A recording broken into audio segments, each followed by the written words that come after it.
But look here, man. The best part of experience is having it. So often we get caught up into the results that we don't always focus on the process. And oftentimes the process is what yields the results. And sometimes we need to go through a process one time, two times, three times, four times, five times, six times in order to get the proper results. See, because life is so much about trials and error. Because like you can't always get caught up in today's results. No, no, no, no, no, no. It's about today's process because today's process is going to fuel tomorrow's results. Just think about it. If you go out drinking tonight and you got to go to work in the morning, you're probably going to have a hangover. You're probably not going to be nearly as effective as you need to be. Why? Because today's process is going to affect tomorrow's results. Now, life is all about trial and error, and it's a beautiful thing. Honestly, it's like I try this, it worked.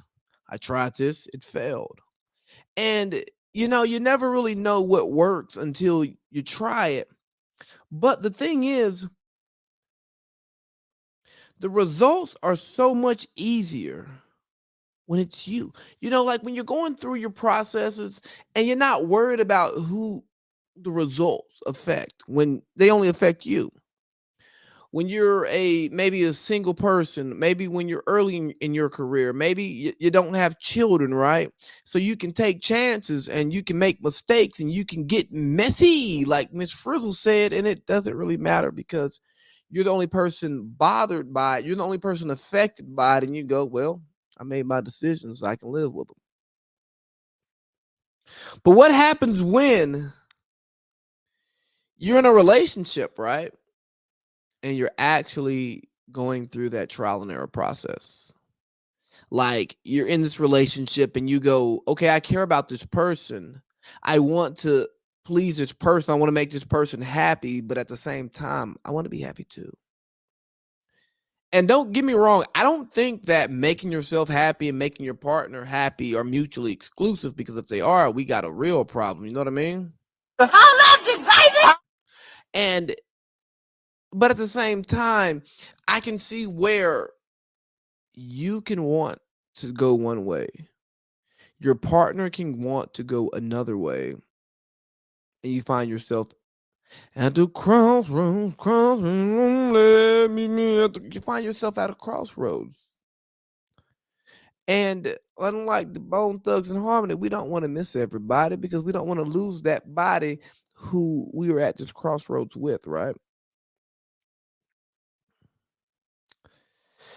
But what are your parameters?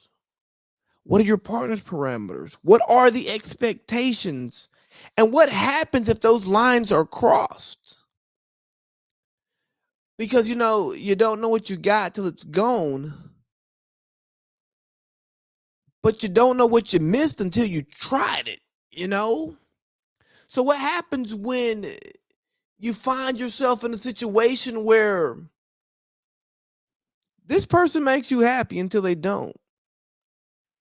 And then you get the urge to experience something new, something different. And that crosses the line of the parameters that you and your partner set. And you don't really know what you want to do because you want to respect your partner, you want to respect the partnership. But you got this itch and you can't scratch it until you scratch it. You know what I mean? Like you really gotta I need to explore this. It doesn't mean that I don't like my partner. It doesn't mean I don't love my partner. It doesn't mean that I want to end the relationship with my partner. It just means that I want to scratch an itch, and maybe this is a pointless itch. Maybe it's just like, something that's rubbing up against me and it's not like a bug bite. I don't need no calamine lotion or nothing. It just means my skin's a little irritated because it just bumped into the wall and it got a little scratch on it, right? But you don't know what is gonna solve that itch until you actually at least scratch it, explore it, right?